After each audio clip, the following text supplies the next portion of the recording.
السلام عليكم ورحمة الله تعالى وبركاته. مرحبا بأعزائي الطلبة والطالبات، أتمنى أن تكونوا في أتم الصحة والعافية. إذن أولا وقبل كل شيء هنيئا للمتفوقين في امتحان البكالوريا، أتمنى لهم التوفيق في باقي المشوار التربوي ديالهم. إذا نزول عند رغبة الطلبة الذين يلحون على أن أشارككم بعض التمارين المتعلقة بالتحضير للمباريات. إذن فتم اختيار بعض التمارين التي سأقدمها لكم الآن.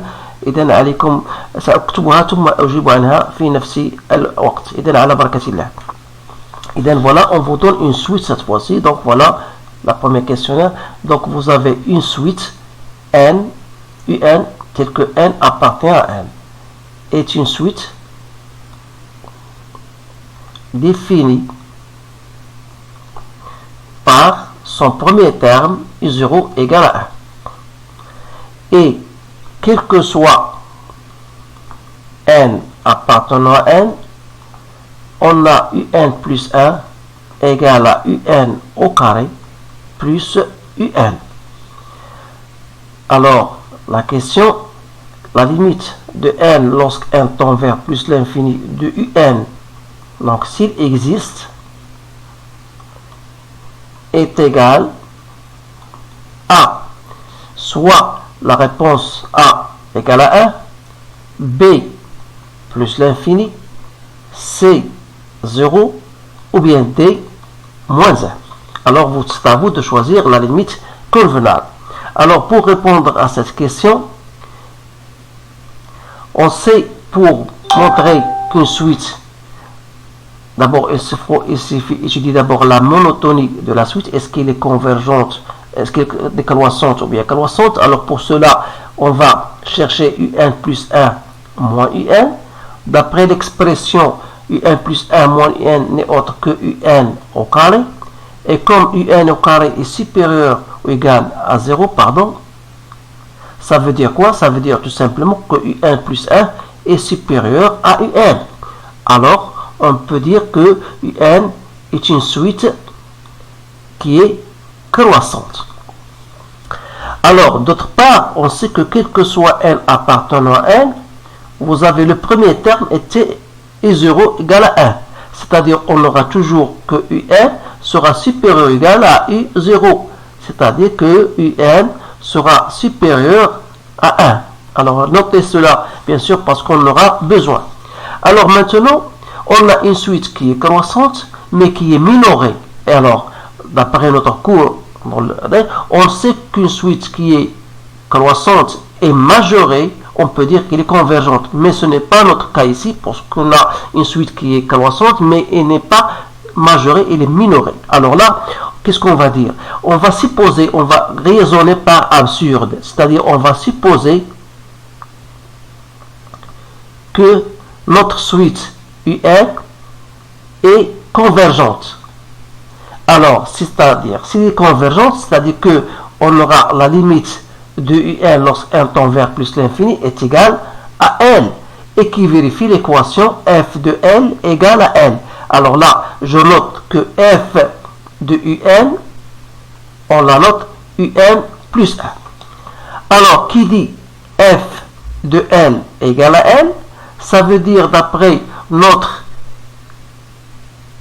fonction, c'est-à-dire on aura un plus 1, c'est-à-dire on aura L égale à quoi? Un au carré sera égal à L au carré plus L. Ça veut dire que L au carré égale à 0. C'est-à-dire que L égale à 0. Alors le fait de dire que L égale à 0 et le fait qu'on a déjà parlé de un, on a dit il est supérieur ou égal à 1, et du fait que un est croissante, ça veut dire que limite de un lorsqu'un tend vers plus l'infini sera supérieur à 1. Et comme 1 est supérieur à 0, ça veut dire que notre limite sera strictement à 0. Autrement dit, notre limite sera différente de 0. Alors ici, on a trouvé la limite différente de 0 et on a trouvé L égale à 0. Donc on est arrivé à une absurde. Donc ça veut dire c'est absurde. C'est-à-dire que notre supposition qu'on a faite est fausse. Alors, on dit dans ce cas que un est une suite non convergente. Donc, non convergente. Et qui dit non convergente, c'est-à-dire sera divergente, autrement dit la limite de n sera égale à plus l'infini. Donc ce qui concerne la question, bien la réponse B. Donc voilà pour ce petit questionnaire. Donc j'espère que cela est bien compris par tout le monde. Donc on va passer à d'autres questions.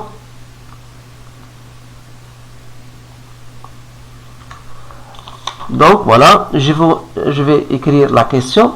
On vous dit voilà, si f de 1 égale à 4 et quel que soit x appartenant à R étoile plus, on a f' de x, on vous donne f' de x égale à 2x plus ln de x, alors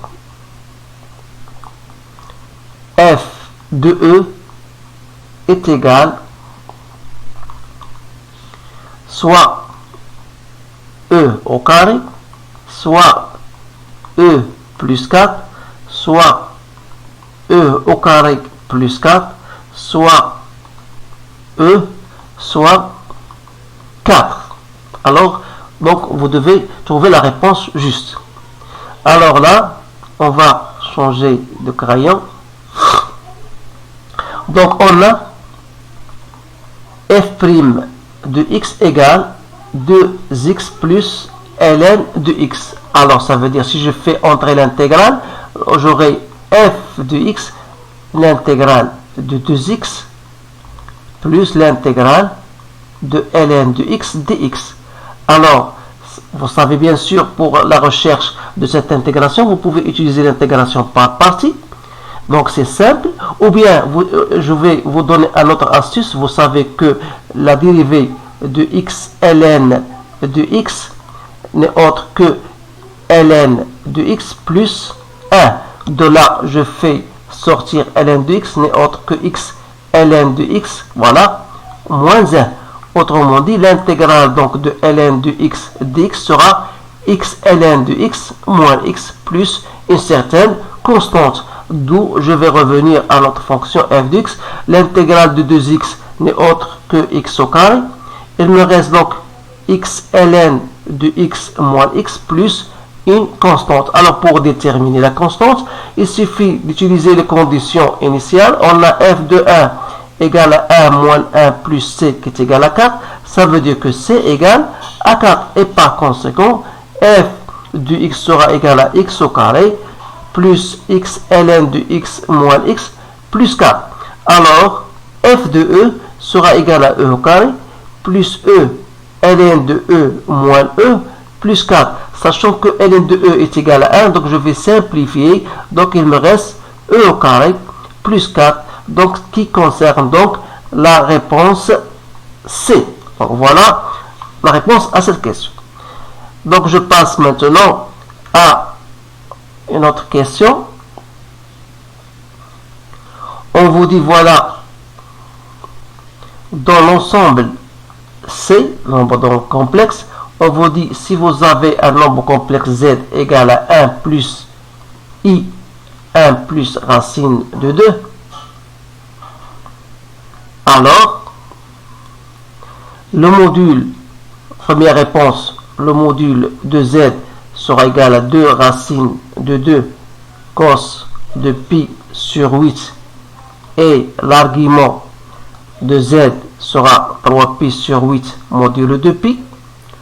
Ou bien vous aurez la réponse B, le module de z c'est 2 racines de 2 cos de 3 pi sur 8 et argument de z égale à 3 pi sur 8 modulo de pi.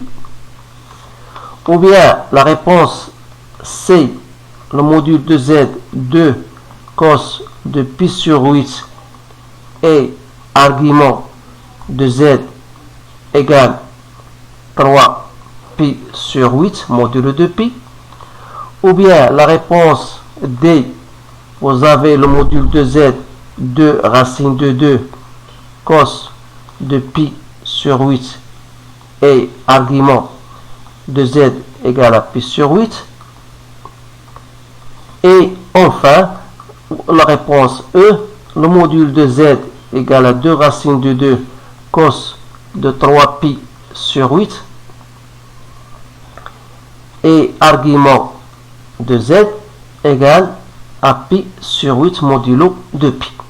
Alors, comment on va faire pour répondre à cette question? Il suffit de mettre, voilà, on a z égale à 1 plus i, 1 plus racine de 2, que je peux l'écrire comme, voilà, 1 plus i racine de 2. Alors ici, sachant que 1 plus i, je peux l'écrire sous la forme trigonométrique, c'est racine de 2, l'exponentielle de i pi sur 4, c'est facile de le montrer. Il me reste i c'est quoi? C'est l'exponentielle de i pi sur 2, donc il me reste ici plus racine de 2. Alors je peux factoriser, voilà, racine de 2, donc l'exponentielle de i pi sur 4 plus l'exponentielle de i pi sur 2. Voilà. Alors là, arrivé à ce stade-là, je vais vous faire un rappel, bien sûr que vous connaissez, je pense. Donc c'est que lorsque vous aurez exponentielle de ix plus ou bien moins, peu importe, l'exponentielle de iy, donc c'est l'exponentielle de i, je fais la somme x plus y, je divise par 2, et je fais, c'est l'exponentielle de i x moins y sur 2, plus l'exponentielle de moins x moins y sur 2. Donc ça, c'est une formule que vous devez savoir. Donc d'après cela, on aura donc z qu'on a écrit tout à l'heure, donc c'est racine de 2. Donc l'exponentielle, ça devient, donc je fais la somme et je divise par 8, donc pi sur 4 plus pi sur 2 et je divise par 8, ça me donne l'exponentielle de 3 pi sur 8.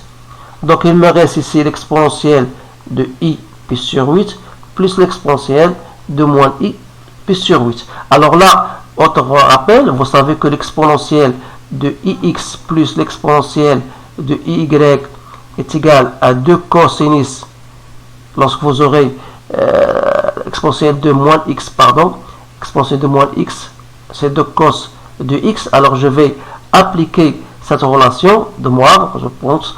Donc vous allez écrire, c'est racine de 2. Donc je me reste l'exponentielle de 3 pi sur 8. Ici, c'est 2 fois cosinus de pi sur 8. Alors, vous remarquez que le module de z sera 2 racine de 2 cosinus de pi sur 8. Et l'argument de z sera égal à 3 pi sur 8 modulo de pi.